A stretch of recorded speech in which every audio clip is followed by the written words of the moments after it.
Elizabeth, you shouldn't be teaching. I mean, I can't think of anyone less suited to being a teacher. Estas películas de mujeres con comedia perversa, ¿tú crees que esto está aquí para quedarse? Like, we didn't want to, like, shock people. We were just telling this story. You know what I mean? Which is just horrifying. Because Lee and Jean, who are brilliant writers, thought up these crazy characters in this situation. You know what I mean? So, like, we never thought of raunch in our minds. ¿Por qué crees que a la audiencia le gusta este tipo de comedia perversa y honesta?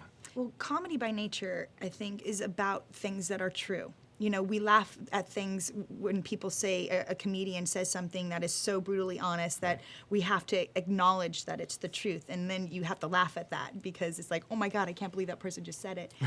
And it's so true. Supuestamente el diálogo en esta película te recuerda mucho a tu papá, Emilio Díaz. My dad had the best sense of humor. He was so funny. And growing up as a child, having somebody who was just very blunt.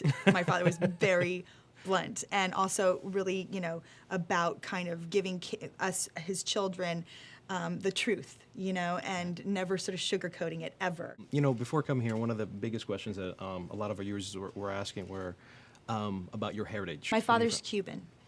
Oh, okay. Yeah, my father was Cuban, Spanish via Cuba to Tampa, Florida, where my family came many generations ago, back at the turn of the century, Spanish-American War. They went to Tampa and were cigar rollers. That was the first Cuban settlement before Miami. Outside of Cuba was in Tampa, Florida, in a place called Ybor City.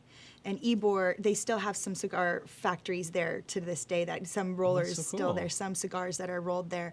But my family were cigar rollers, and I have all of my abuelos, like my great-grandfather's, all his cigar presses and choppers and everything. And so, yeah, so that's it. So I grew up with the Cuban heritage, the Cuban culture, the food, the language, although I don't speak Spanish. I can barely speak English, honestly, but, you know, that's basically where it was.